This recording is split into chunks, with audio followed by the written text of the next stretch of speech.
Anaking jimat awaking hidup kudu reueus hirup huripna ngajadi diri anjeun sorangan. Raksa pariksa amara hidup nu ngabalukarkeun kaduhung teu magih tungtung. Jalanan hirup ku handap asor ka papada manusia. Jaga jeung riksa sarupaning anu dipiboga ku hidup. Panon dina nempokna, ceuli tina dedengeanana, letah tina ucapanana, leungeun tina cacabakanana, suku tina lalampahanana. Jaga riksa lengkah paripolah tinu hal anu mata keraheut kana manah batur. Ngarah hidup hirup loba dulur akur jeung salembur. Anaking ulah poho, jaga riksa kaluhungan alam dunya. Da Gusti anu Maha Suci nyiptakeun alam dunya teh pikeun diropea istoningkeun kahirupan hidup jeung papada umatna. Anaking jimat awaking ngajalanan hirup hurip di alam dunya teh teu gampang.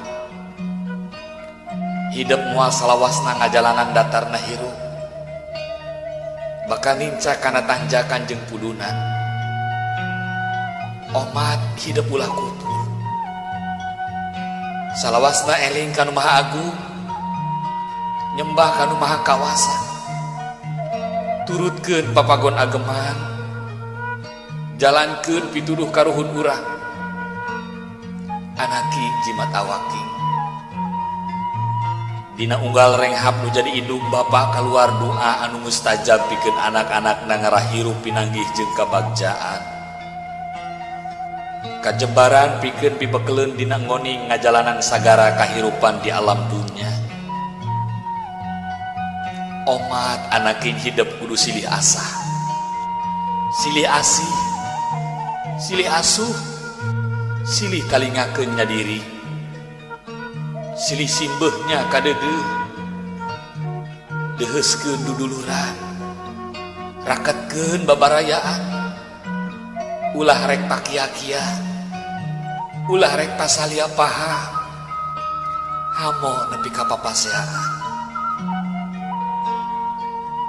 Anaking jimat awaking omat ieu pupujuh keur hirup hurip hidup salawasna. Bral anaking jalanan hirup hurip hidup sugan jeung sugan hidup bisa ngajadikeun diri hidup jadi manusia anu